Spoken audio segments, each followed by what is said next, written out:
শুভ সকাল। শীতের একটি সকালে আপনাদের সবাইকে আমন্ত্রণ জানাচ্ছি পপিস ওয়ার্ল্ডে। আজকে এই শীতের সকালে আমরা তৈরি করব খেজুর গুড় দিয়ে তেলের পিঠা। শীতকালে প্রত্যেকটা বাঙালি ঘরে পিঠাপুলির একটা আমেজ লেগেই থাকে। তো আজকে আমরা কিভাবে খেজুর গুড় দিয়ে তেলের পিঠাটা তৈরি করছি সেটা এই ভিডিওতে তুলে ধরেছি। আশা করছি আপনাদের ভালো লাগবে।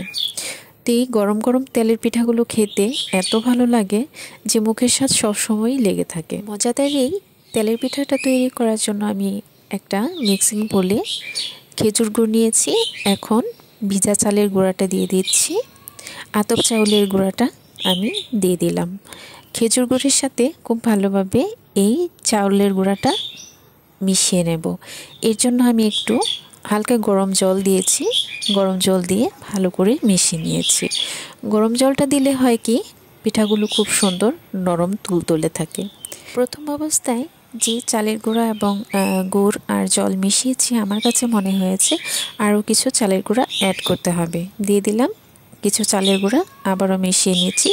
এই পর্যায়ে মিশানোর পরপরই 1 চিমটির মতো একটু লবণ দিয়েছি, সামান্য একটু, আর দিয়ে দিলাম মিষ্টি জিরা। মিষ্টি জিরাটা দিয়ে ভালো করে মিশিয়ে নেওয়ার পরপরই দিয়ে দিলাম ময়দাটাও দিয়ে তারপর খুব ভালো করে আমি মিশিয়ে নেব এবং খুব সুন্দর একটা তেলের পিঠা তৈরি করার জন্য বেটার আমি তৈরি করে নিয়েছি। এই যে ঠিক এরকম হয়েছে তেলের পিঠাটা।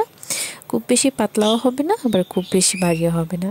তো এখন চুলাতে একটা কড়াই বসিয়ে দিয়েছি। তেলটা বেশ ভালো গরম হয়েছে।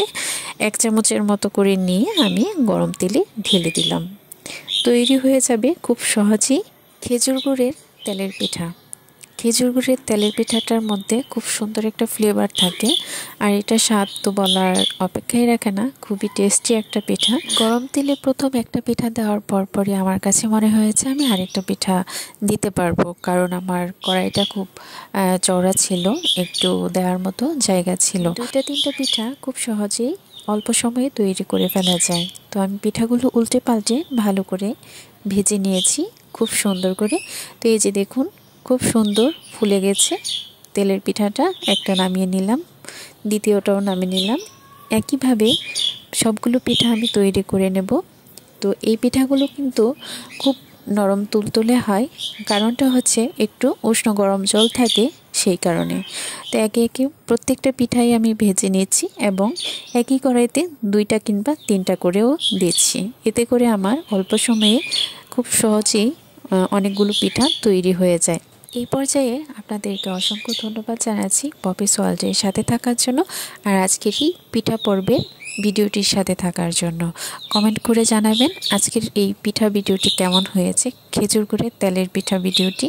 তো আমার কাছে তো খুবই ভালো লেগেছে। আশা করছি আপনারা ঠিক একইভাবে এই মজাদার তেলের পিঠাটি তৈরি করে খাবেন। তো এই পিঠাপুলির আয়োজনের সাথে পরিবারের সবাইকে নিয়ে একত্রে সবাই খুব এনজয় করে শীতকালীন পিঠাপুলির এই সময়গুলো কাটান, সেই প্রত্যাশাই আজকের মতো এখানেই রাখছি। সবাই অনেক অনেক ভালো থাকুন, সুস্থ থাকুন, আর পপিস ওয়ার্ল্ডের সাথেই থাকুন। ভিডিওটি দেখার জন্য অসংখ্য ধন্যবাদ।